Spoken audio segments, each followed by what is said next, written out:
Hello बच्चों, क्या हाल चाल, कैसे हो तुम लोग? कैसा चल रहा है हीट एंड टेम्परेचर की पढ़ाई? इस समय हीट और टेम्परेचर दोनों अस्त व्यस्त है। कभी टेम्परेचर कूल हो रहा है, कभी रेज हो रहा है मतलब कभी टेम्परेचर एनवायरनमेंट का ऊपर चढ़ रहा है, नीचे चढ़ रहा है, जिसकी वजह से अपने को काफ़ी दिक्कतें आ रही हैं। क्योंकि टेम्परेचर में जब फास्ट चेंजमेंट होता है तो हमारी बॉडी उसके हिसाब से, जिसकी बॉडी एडजस्ट करती है उसका सही है, नहीं तो फिर तमाम तरीके की दिक्कतें आती हैं, जैसे सर्दी, खांसी, जुकाम, ये सब मौसम चेंज होने की वजह से हो रहा है। खैर, हम लोग अपनी बात पे आते हैं और आज हम लोग बेटा पढ़ेंगे कैलोरीमेट्री। क्या पढ़ेंगे? कैलोरीमेट्री। कैलोरीमेट्री कैलोरीमेट्री मतलब, कैलोरी मतलब होता है, कैलोरी का मतलब होता है हीट, और मेट्री का मतलब होता है मेजरमेंट। क्या होता है? मेजरमेंट। मतलब कैलोरीमेट्री में क्या होते हैं? In calorimetry chapter we mainly study about the heat exchange between two bodies. Between two bodies. Between two bodies मतलब लिख लो कैलोरीमेट्री लिख लो। It is the process of measurement of It is the process of measurement of heat exchange. It is the process of measurement of heat exchange between the two body. Between the two body. मतलब ये क्या करता है?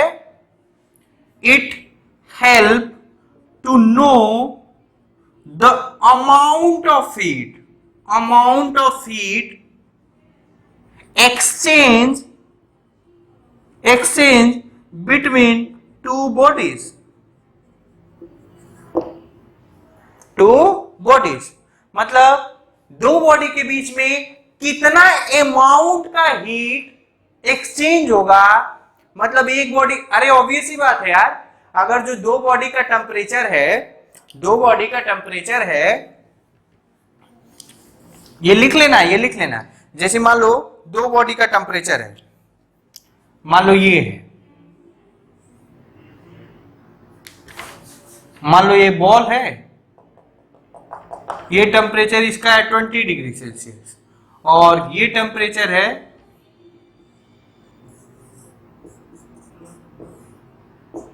इसका temperature है कितना? मान लो 50 degree Celsius. दोनों को कांटेक्ट में लाओ, दोनों के कांटेक्ट में लाने की वजह से दोनों में क्या होगा? हीट का एक्सचेंज होगा। हीट का एक्सचेंज होगा तो हीट का एक्सचेंज होगा, और बाद में आते आते आते दोनों का टेम्परेचर क्या हो जाएगा? सेम। मतलब इसका भी टेम्परेचर T नॉट और इसका भी टेम्परेचर T नॉट, दोनों का टेम्परेचर क्या हो गया? सेम। जब temperature, when temperature of two body become same, then that condition is called thermal equilibrium. क्या बाबू? Thermal equilibrium. देख लू मैं थोड़ा सा, इधर दिख रहा है कि नहीं? इधर दिख रहा है कि नहीं? हाँ बिल्कुल दिख रहा है। मतलब मैं ये कहना चाहता हूं कि अगर जो दो बॉडी, एक हॉट और कोल्ड को छोड़ो, दो बॉडी जब दोनों का टेम्परेचर अलग अलग है, दोनों को कांटेक्ट में लाओगे तो उनके बीच में हीट का एक्सचेंज होगा। हीट का क्या होगा रे बाबू? एक्सचेंज होगा। और कब तक होगा? जब तक उनका टेम्परेचर क्या ना हो जाए? सेम ना हो जाए। जो टेम्परेचर है वो सेम ना हो जाए। अच्छा, अब बात ये आती है बाबू, बात ये आती है कि ये जो टेम्परेचर सेम हुआ है, तो अगर जो मैं पूछूंगा कि ये बताओ इन दोनों में से कौन लूज किया, कौन गेन किया, तो बता सकते हो क्या? बिल्कुल बता सकते हैं। ये हॉट बॉडी लूज किया होगा और ये गेन किया होगा। मतलब अगर जो ये B है, ये A है, तो मैं ये कह सकता हूं कि क्या होगा? B लूज द हीट और A क्या करेगा? Gain the heat. और कंजर्वेशन ऑफ एनर्जी आपने पढ़ा होगा, तो तो जितना ये लूज किया होगा उतना ये क्या किया होगा, गेन किया होगा बाय कंजर्वेशन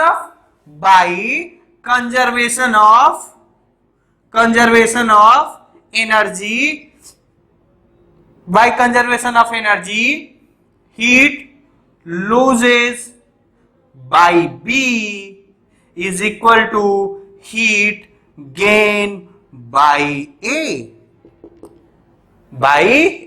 और इन्हीं सबको डिटेल में हम लोग किस में पढ़ते हैं, डिटेल में किस में पढ़ते हैं, कैलोरीमेट्री में। कुछ समझ में आ रहा है?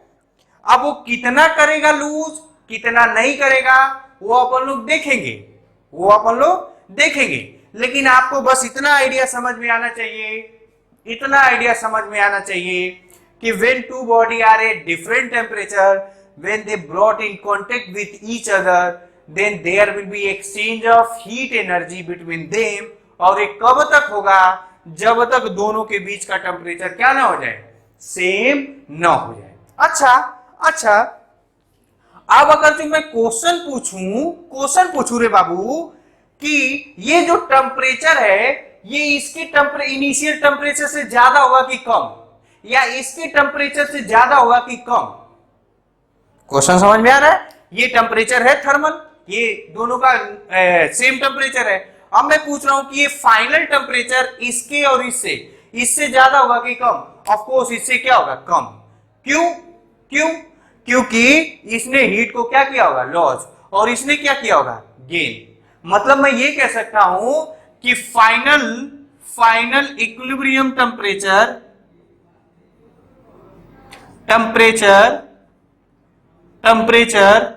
T not is greater than T of B, कितना, 20 डिग्री सेल्सियस, और T not is less than TA, 50 degree Celsius. कितना, 50 डिग्री सेल्सियस। कितना, 50 डिग्री सेल्सियस। अब इनका टेम्परेचर क्या होगा, यही हम लोग कैलोरीमेट्री के चैप्टर में पढ़ेंगे। To find the exact value of T naught we use principle of calorimetry. ठीक है बाबू, ठीक है, समझ में आ रहा है? मैं क्या बता रहा था आपको, थोड़ा सा मैं मार्कर ले लूं, मार्कर थोड़ा दिक्कत में है। हाँ, मैं क्या बता रहा था कि जब दो बॉडी हैं, दोनों का डिफरेंट टेम्परेचर है, दोनों को कांटेक्ट में लाओगे, दोनों का टेम्परेचर सेम होगा। अब मैं डिसीजन दे सकता हूं कि ये वाला टेम्परेचर इससे ज्यादा होगा, नो, कॉमन सेंस से। बाद में हम लोग मैथमेटिकल अप्रोच लगाएंगे तो आपको आएगा, लेकिन आपको इतना सब, और जो ये टेम्परेचर होगा वो इसके टेम्परेचर से क्या होगा, कम। इसके टेम्परेचर से क्या होगा, कम। क्या होगा, कम। या यही तो फाइनल टेम्परेचर है, और ये क्या है, इनिशियल। ये क्या है, इनिशियल। ठीक है रे बाबू, तो ये कहानी है, इसी के बारे में अपने को पढ़ना है। ओके, मिटाऊं क्या?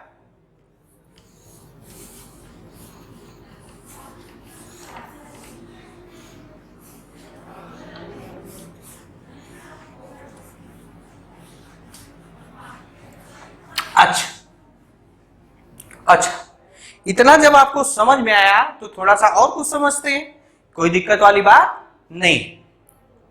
जैसे अगर जो मान लो कोई सब्सटेंस है,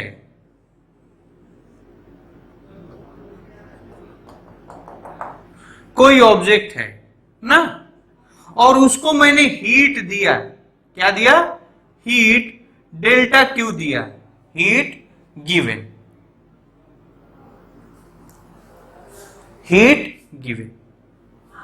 तो अब इसका क्या हो सकता है, दो काम हो सकता है। क्या हो सकता है, दो काम हो सकता है। क्या क्या हो सकता है, या तो इस बॉडी का टेम्परेचर बढ़ेगा, बताया था आपको याद होगा तो बताया था कि हीट हैज टू जॉब, या तो बॉडी का टेम्परेचर चेंज कर सकता है, या तो बॉडी का फेज चेंज कर सकता है। क्या कर सकता है?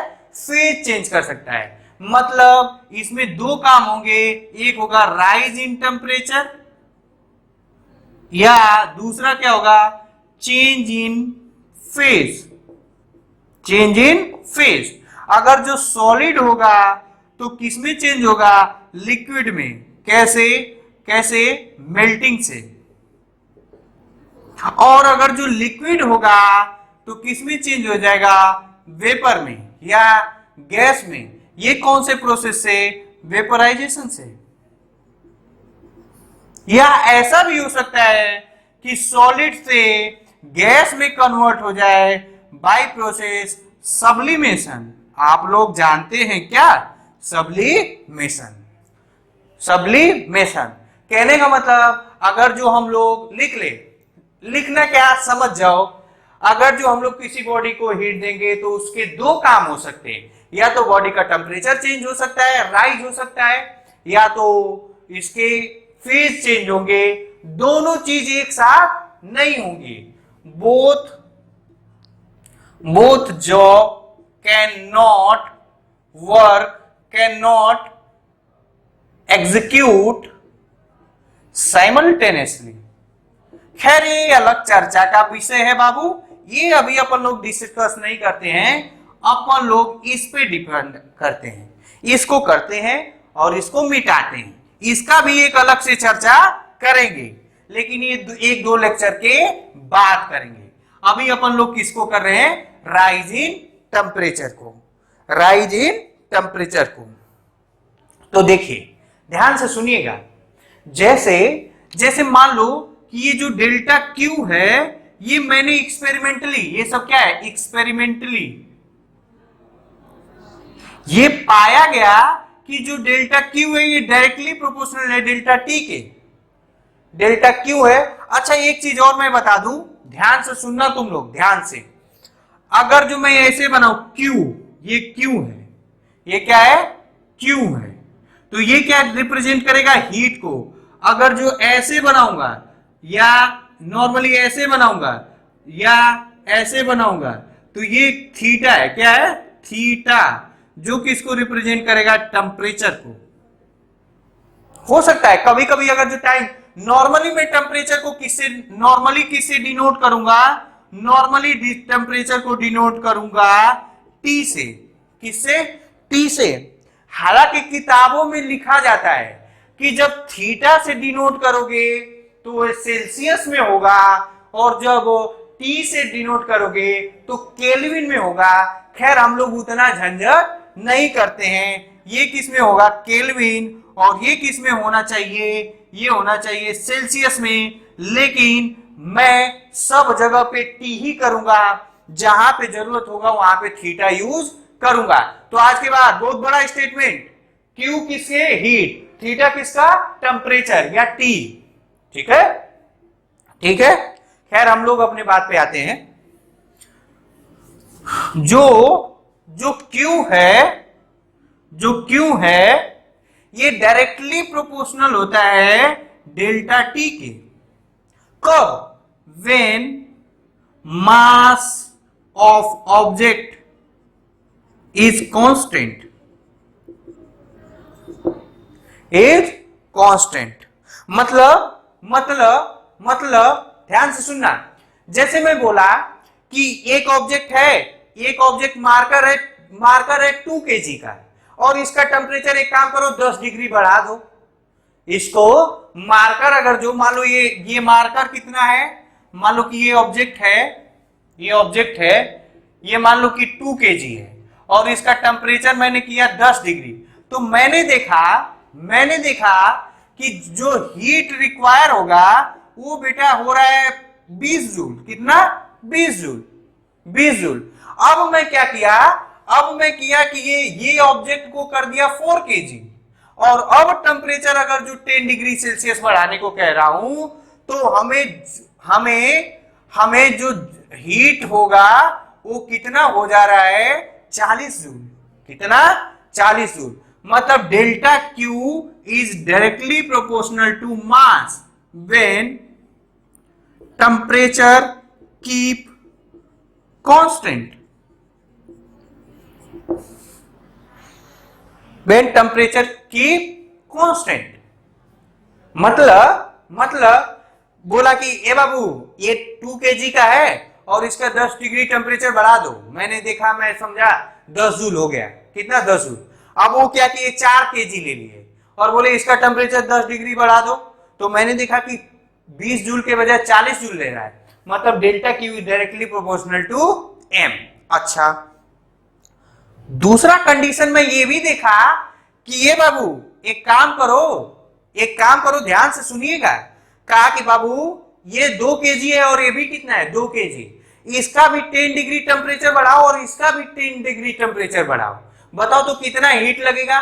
तो आपने देखा कि अरे यार इसका 10 डिग्री टेम्परेचर बढ़ाने के लिए 40 जूल लग रहा है और इसका 10 डिग्री टेम्परेचर बढ़ाने के लिए 60 जूल लग रहा है। इसका मतलब मास भी यहां सेम, टेम्परेचर भी सेम, बस क्या डिफरेंस हो गया मार्कर के कलर का, मतलब मटेरियल का। तो कहीं ना कहीं डेल्टा क्यू किस पे डिपेंड करता है, ये लिखते हैं, समझते हैं, पहले आप समझिए। तो ये दोनों, ये इक्वेशन फर्स्ट है, ये इक्वेशन सेकंड है, दोनों को कंबाइन करेंगे बाबू तो ये आ जाता है delta Q equal to M S delta T या S M delta T, where S is proportionality constant. S क्या होता है, प्रोपोर्शनलिटी कांस्टेंट होता है। और ये किस पे डिपेंड करता है, मटेरियल पे। किस पे डिपेंड करता है, मटेरियल पे। चर्चा खैर उसी के बारे में हम लोग उसी पे आएंगे, खैर आप लोग बस इतना जान जाइए ये। और ये मोस्ट इंपॉर्टेंट फॉर्मूला है, मोस्ट इंपॉर्टेंट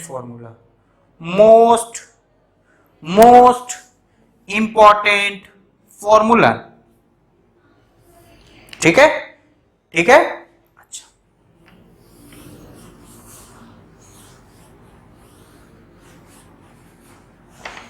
तो अभी तक अपन लोगों ने क्या सीखा कि अगर जो डेल्टा क्यू अगर जो हीट देंगे तो जो टेम्परेचर का चेंज होगा वो डेल्टा टी होगा और उसका रिलेशन ये होगा M S delta T, where S is क्या बोलते हैं, स्पेसिफिक हीट कैपेसिटी, या नॉर्मली क्या बोलते हैं, स्पेसिफिक हीट,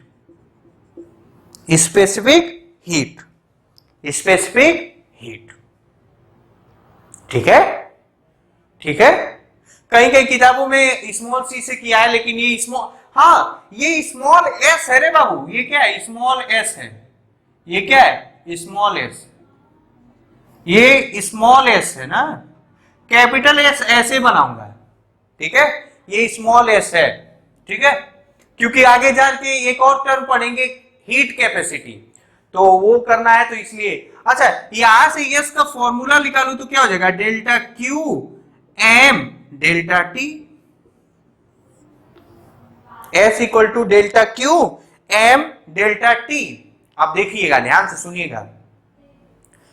सुनिएगा, हेडिंग डाल लो, detail study of specific heat, या इसी को क्या बोलते हैं,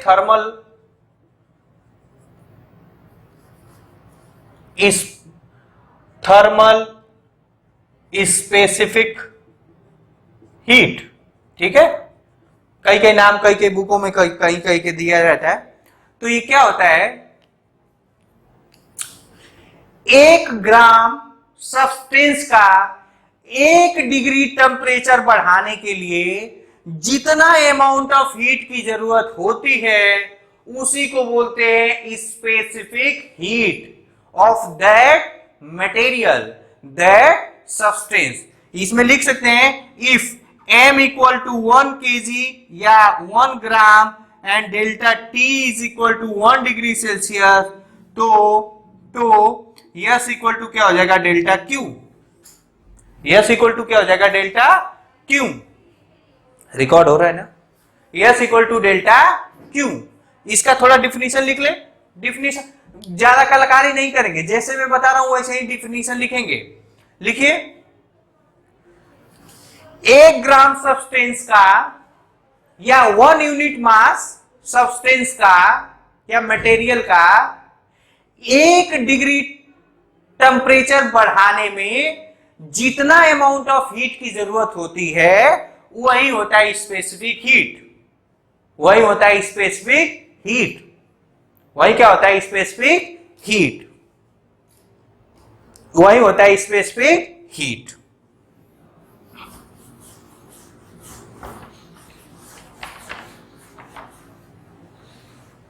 वही होता है स्पेसिफिक हीट। लिख लो, इंग्लिश में लिख लो। कभी कभी आता है क्या क्या क्वेश्चन आ जाता है, क्वेश्चन आएगा डिफाइन एस, तो लिख लो स्मॉल एस।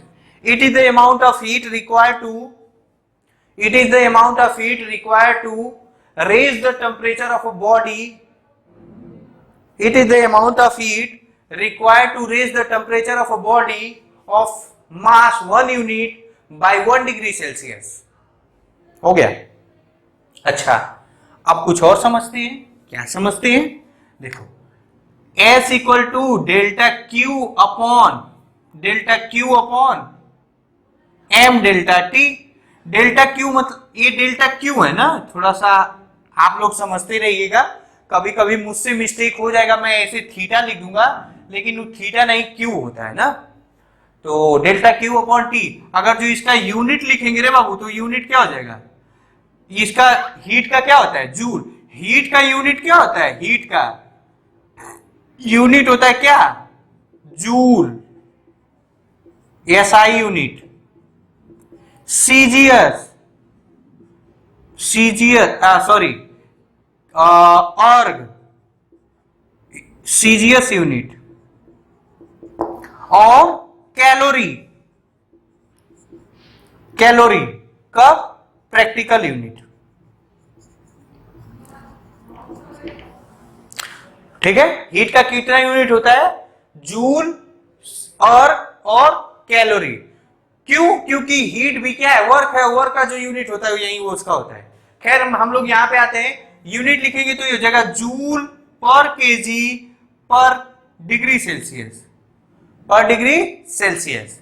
या इसी को क्या लिख सकते हैं, कैलोरी पर केजी पर डिग्री सेल्सियस।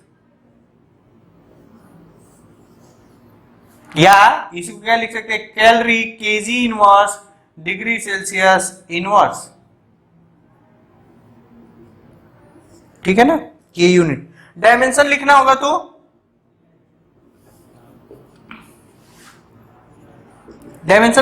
तो लिख लीजिए। डायमेंशन लिखिए, तो डायमेंशन लिखिए। डायमेंशन कितना होगा, इसका कैलोरी है, जूल है, तो इसका वर्क का डायमेंशन होगा। तो डायमेंशन लिखिएगा M L square T minus 2 upon में एम, और ये हो जाएगा के, क्या के, एम से M cancel, L square T minus 2 और एक के। ये क्या है, टेम्परेचर है ना, ये क्या है, टेम्परेचर है। ये क्या हो गया, आपका डायमेंशन हो गया। देख लूं, एक बार चेक कर लूं। एल स्क्वायर टी माइनस 2 और के इनवर्स होगा, चाहे थीटा इनवर्स कभी कभी बोलते हैं, के इनवर्स, सॉरी।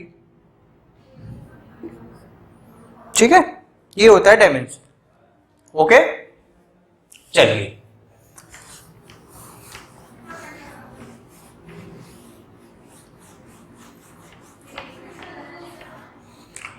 अब देखिए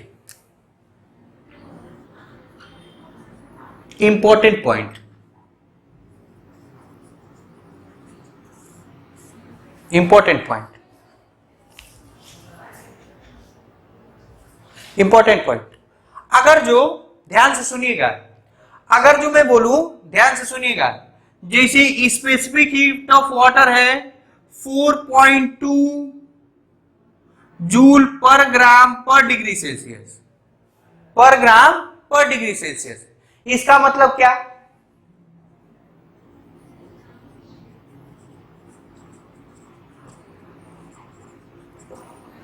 इसका मतलब क्या? इसका मतलब क्या होगा बताइए आप? इसका मतलब ये होगा, ध्यान से सुन खोपड़े में बेटा, 1 ग्राम अगर जो वाटर है तो उसका 1 डिग्री सेल्सियस टेम्परेचर को बढ़ाने के लिए कितना एनर्जी की जरूरत है? 4.2 joule.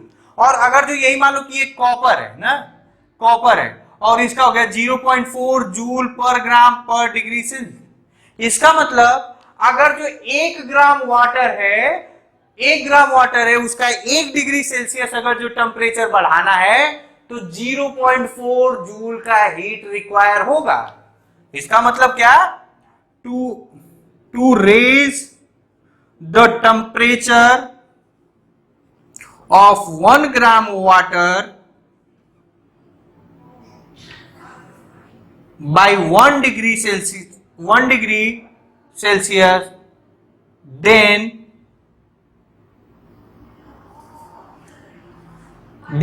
we require 4.2 joule heat. और इसमें भी सेम, क्या सेम, इसमें क्या होगा? 0.4 जूल हीट, 0.4 जूल हीट। अच्छा अच्छा, समझ में आया? खोपड़े में बैठा, समझ में आया? तो अगर जो मैं पूछूंगा, ध्यान से सुनिएगा, मैं पूछूंगा कि हीट को कौन, अगर जो मान लो हीट को एब्जॉर्ब करने की टेंडेंसी, अगर जो मान लो 1 डिग्री टेम्परेचर बढ़ाना है कॉपर का और वाटर का, तो कौन ज्यादा हीट लेगा? वाटर। कौन ज्यादा हीट लेगा? वाटर। कौन लेगा? वाटर। अब इसको क्वेश्चन को रिपीट उल्टा कर रहा हूं। मैं क्या कह रहा हूं कि अगर जो मुझे हीट किसी में रखना है, मुझे हीट को स्टोर करना है, क्या हीट को स्टोर करना है, तो किसमें ज्यादा स्टोर होगा? वाटर में, इन कंपेरिजन टू कॉपर के। समझा क्या? क्योंकि उसका 1 डिग्री टेम्परेचर बढ़ाने के लिए 4.2 जूल और इसका 0.4 जूल, तो इसका मतलब ये वाटर क्या होगा? ज्यादा हीट कंटेन करेगा, ज्यादा हीट कंटेन करेगा। और जब ज्यादा हीट कंटेन करेगा तो ये कम गर्म होगा, क्या कम गर्म होगा, और ये ज्यादा जल्दी गर्म होगा। जैसे जैसे अगर जो मैं देखूं तो इस जो स्पेसिफिक हीट होता है, ऐसे लिखते हैं ना, इसको बोलेंगे स्पेसिफिक हीट कैपेसिटी। ये क्या होता है? For metal it is very low, और नॉन मेटल का, for non metal it is very high. Example में वुड, और इसमें एग्जाम्पल में कॉपर हो गया, आयरन हो गया, ईटीसी। कॉपर, आयरन, मतलब स्पेसिफिक हीट मेटल के लिए क्या होता है? लो होता है, और नॉन मेटल की बहुत ज्यादा हाई होता है, बहुत ज्यादा हाई होता है। अब इसका फायदा क्या हुआ? फायदा ये हुआ बाबू, फायदा ये हुआ कि अगर जो मैं हीट दूंगा किसी से, मान लो कॉपर को मैंने हीट दिया और वुड को हीट दिया, लकड़ी को, और मैं बोलूंगा कौन गुड कंडक्टर है? कौन गुड कंडक्टर होगा? कॉपर। कौन गुड कंडक्टर होगा? कॉपर। क्यों? क्योंकि कॉपर कम हीट लेके और ज्यादा से ज्यादा क्या कर देगा? निकाल देगा। ज्यादा से ज्यादा क्या कर देगा? निकाल देगा। मतलब गुड कंडक्टर, कंडक्टर मतलब क्या होता है? जिसके पास ये टेंडेंसी हो कि हीट को फ्लो करवाए मैक्सिमम अमाउंट में। तो अगर जो कॉपर और वुड में बोलाऊं, लकड़ी में बताऊं, तो कौन ज्यादा गुड कंडक्टर होगा रे बाबू? कॉपर। क्यों? क्योंकि इसका स्पेसिफिक हीट क्या है? लो। क्या है? लो। तो बड़ा स्टेटमेंट, साइंस का बड़ा स्टेटमेंट क्या लिख सकता हूं? लो HCl have good conductor property. That's why use to make wire, that's why use to make wire, that's why use to make wire. अब वो अलग अलग साइंस की जगत में अलग अलग जगह पे अलग अलग जरूरत होती है। जैसे कहीं हम लोगों को जरूरत होती है कि ज्यादा अमाउंट में हीट को एब्जॉर्ब करने की टेंडेंसी लाए, तो उसके लिए हम लोग किसका यूज करते हैं, वाटर का यूज कर लेंगे, कुछ और भी यूज होगा, वो सब कहां हम लोग पढ़ेंगे, एक सब्जेक्ट आ जाता है मॉडर्न फिजिक्स, उसमें पढ़ेंगे। क्या? The property of high HC of material used in nuclear reaction, nuclear reaction. क्यों? क्योंकि HCl हाई होगा तो गुड एब्जॉर्बर, गुड एब्जॉर्बर या good heat storage property, good heat storage property. जैसे अगर जो कॉपर है और वाटर है, मैं बोलूंगा कि किसका टेम्परेचर, मतलब कौन ज्यादा हीट, अगर जो उसको कूल जैसे सपोज कर, ध्यान से सुन खोपड़े में बेटा, अगर जो मान लो ये कॉपर है और ये वाटर है, तो मैं बोलूंगा कि मुझे ज्यादा अमाउंट में हीट चाहिए और 1 डिग्री 2 डिग्री टेम्परेचर में कम करूंगा, तो मैं कहूंगा भैया एक काम करिए, वाटर को कम कर लीजिए, क्योंकि उसमें करेंगे तो 4.2 मतलब 8 जूल हीट मिलेगा और इसमें कितना 1 ही जूल मिलेगा। तो ये कहानी है। अच्छा, तो इसका मतलब अब सेकेंड पॉइंट, थर्ड पॉइंट अगर जो लिखें तो ये लिख सकते हैं, ये लिख सकते हैं HCl या S depend upon the property of material. किस पे डिपेंड करता है? मटेरियल की प्रॉपर्टी पे। मटेरियल का, मेटल है तो लो, नॉन मेटल है तो हाई, मेटल है तो लो, नॉन मेटल है तो हाई। अच्छा, तीसरा अगर जो पॉइंट लिखे तो HCl does not depend upon mass, mass and temperature. बड़ा स्टेटमेंट, मतलब स्पेसिफिक हीट बॉडी के मास पे डिपेंड नहीं करता है, बॉडी के मास पे डिपेंड नहीं करता है। जैसे अगर जो एग्जांपल में अगर जो मैं बोलूं, ये 1 कप वाटर है और 1 बाल्टी वाटर है, दोनों का बोथ है सेम एस, दोनों का स्पेसिफिक हीट क्या होगा? सेम, दोनों का स्पेसिफिक हीट सेम। मतलब 1 कप में रखा हुआ पानी को अगर जो 1 डिग्री सेल्सियस बढ़ाने के लिए 4.2 जूल लगेगा, तो 1 बाल्टी पानी है उसमें भी 1 ग्राम वाटर को बढ़ाने के लिए 4.2 जूल ही हीट का रिक्वायरमेंट होगा 1 डिग्री टेम्परेचर बढ़ाने के लिए। ठीक है, ठीक है।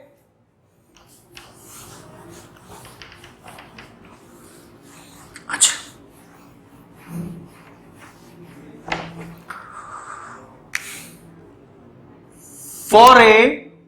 for a given material, value of HCl is constant। मतलब अगर जो मैं कॉपर ले लिया तो उसका कॉपर होता है, कॉपर का जो होगा वो होगा। आयरन ले लिया तो आयरन का एक बार फिक्स हो गया तो फिक्स हो गया। ठीक है, ठीक है, ठीक है, ये ठीक है, ये।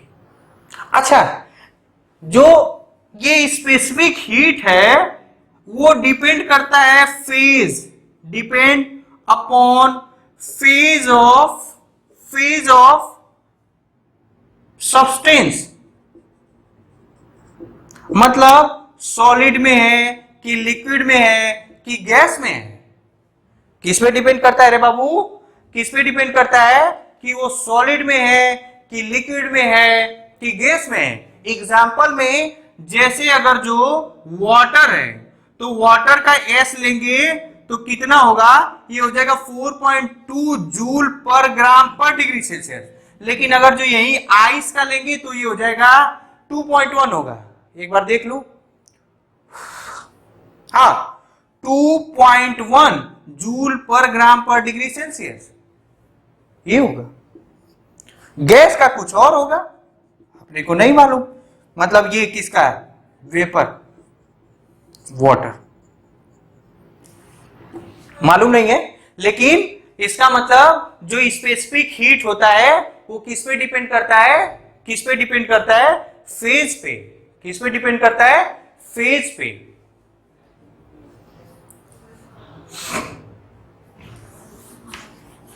अच्छा, और बात अगर जो और अच्छे से बताया जाए तो एक चीज और है कि जो value of SHC also depend upon the process. किस में डिपेंड करता है, प्रोसेस पे। और ये कहा डिटेल में कहा स्टडी करेंगे हम लोग, थर्मोडायनेमिक में। किस में डिपेंड करेंगे, थर्मोडायनेमिक में। जैसे आपको मालूम होगा कि नहीं मालूम होगा, क्या मालूम आप लोग केमिस्ट्री में थर्मोडायनेमिक पढ़ेंगे कि नहीं। एक प्रोसेस जैसे एग्जांपल में आता है आइसोथर्मल प्रोसेस। आइसोथर्मल प्रोसेस में डेल्टा टी क्या होता है रे बाबू, जीरो। चेंज इन टेम्परेचर क्या होता है, जीरो। तो एस इक्वल टू देखो delta Q upon M into zero. तो यस क्या हो जाएगा, इंफिनिटी। ठीक है, ठीक है। एक और प्रोसेस होता है एडियाबैटिक, उसमें डेल्टा क्यू क्या होता है, जीरो।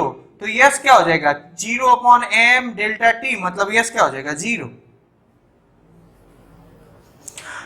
तो थर्मोडायनेमिक में हम लोग पढ़ेंगे कि इनफाइनाइट नंबर ऑफ प्रोसेस होता है, तो infinite number of HSC possible हो सकता है। ठीक है, ठीक है। तो ये कहानी थी एचएससी के बारे में। ठीक है, ठीक है। देख लूं वीडियो का लेंथ ज्यादा तो नहीं हो गया, नहीं, ठीक है।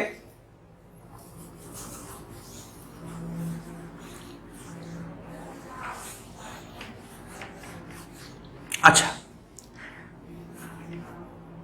जैसे एग्जाम्पल वही फिर से ले रहा हूं। जैसे अगर जो मान लो specific heat of water 4.2 joule per gram per degree Celsius है, स्पेसिफिक हीट ऑफ कॉपर ये कितना है, 0.2 joule per gram per degree Celsius. अब देखो मैं बोल रहा हूं उसको सुनना। अगर जो मैं बोलूंगा कि अगर जो इसको ठंडा करोगे और इसको ठंडा करोगे, कौन जल्दी ठंडा होगा रे बाबू, ये जल्दी ठंडा होगा, ये कौन लेट ठंडा होगा।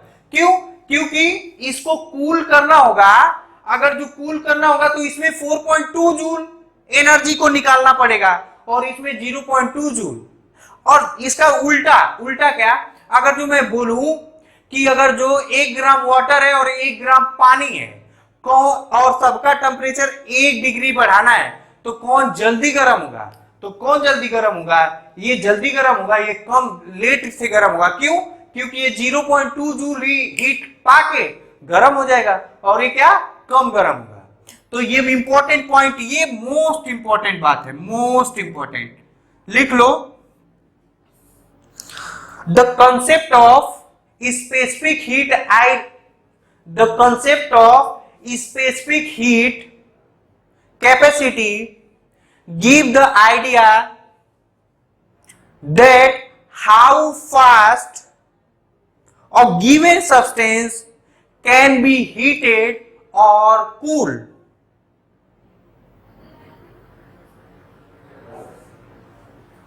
और कूल। इसमें अगर जो लिख लूं तो इसमें लिख लूंगा water will be cooled in more time than copper because HSC of water is greater than HSC of copper. ठीक है, ठीक है, अच्छा, ठीक है ना। कुछ चीज और बता दूं,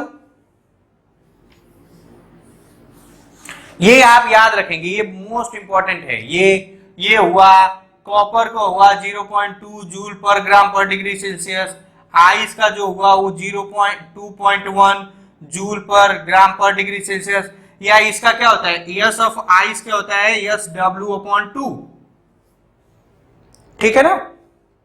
अच्छा, अब अगर जो इसी को देखिएगा, ध्यान से सुनिएगा, जैसे ये किसमें, जूल में, अगर जो इसको अगर जो केजी में लिखूंगा तो क्या लिखूंगा, यस W = 4.2 जूल, 4.2 इंटू ये जूल, और अगर जो ग्राम को केजी में करूं तो कितना कर दूंगा रे बाबू, 10³ केजी डिग्री सेल्सियस, मतलब 4.2 इंटू 10³ जूल पर केजी पर डिग्री सेल्सियस। इसका मतलब ये हो जाएगा 4200 जूल पर केजी पर डिग्री सेल्सियस। ये किसका, केजी में, किसमें, केजी में, ये किसमें, ग्राम में।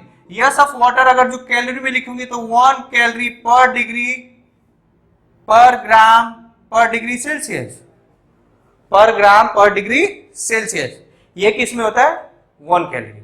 तो याद रखेंगे, इंपॉर्टेंट बात क्या मैं बताना चाहता हूं, न्यूमेरिकल करते समय लिख ले, तो न्यूमेरिकल करते समय यूनिट का ध्यान देंगे, न्यूमेरिकल करते समय यूनिट का ध्यान देंगे, ठीक है।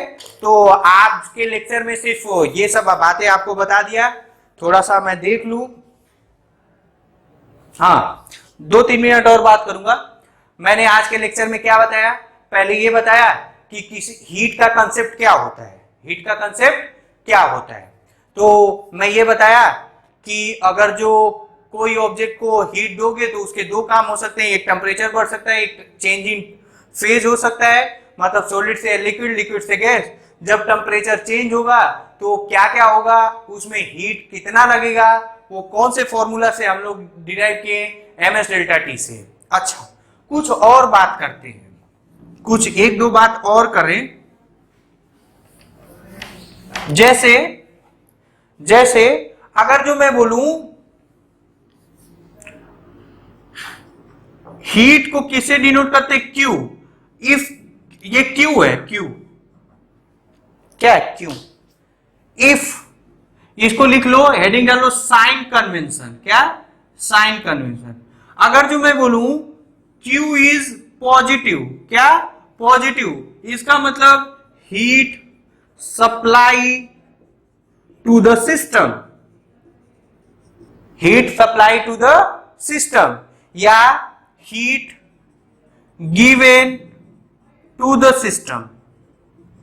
अच्छा, अगर जो डेल्टा क्यू बेटा निगेटिव है, क्या है, निगेटिव, तो ये क्या होगा, heat release by the system, heat release by the system, या हीट ड्रॉन बाय सिस्टम, या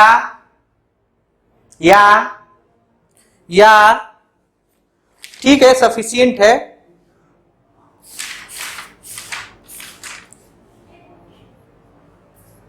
या heat rejected by the system. और इसका लिखूंगा तो इसका ये भी हो सकता है, heat absorb by the system, ठीक है। अगर जो मैं बोलूं एग्जांपल में डेल्टा क्यू, अगर जो Q इज इक्वल टू बेटा +10 जूल है, इसका मतलब ये समझूंगा कि उस सिस्टम ने 10 जूल का हीट लिया होगा, सिस्टम ने 10 जूल हीट लिया होगा रे बाबू, क्या लिया होगा। ठीक है, ठीक है। तो ये बात साइन कन्वेंशन आप याद रखेंगे, खोपड़े में बैठाएंगे। पॉजिटिव इसका मतलब heat release by the system, heat given to the system, heat absorb by the system, या heat given supply to the system. और माइनस होगा तो heat release by the system. System को ध्यान में रखेंगे, सिस्टम से हीट चला गया मतलब सिस्टम में माइनस हो गया, सिस्टम ने हीट को रिजेक्ट किया मतलब माइनस किया, सिस्टम ने हीट रीड्रॉन मतलब उससे सिस्टम से हीट ले लिया गया, heat drawn by the system. Okay, तो कल के लेक्चर में हम लोग थोड़ा कुछ न्यूमेरिकल करते हैं, तब तक के लिए आप लोग पढ़ाई करते रहिए। Thank you very much.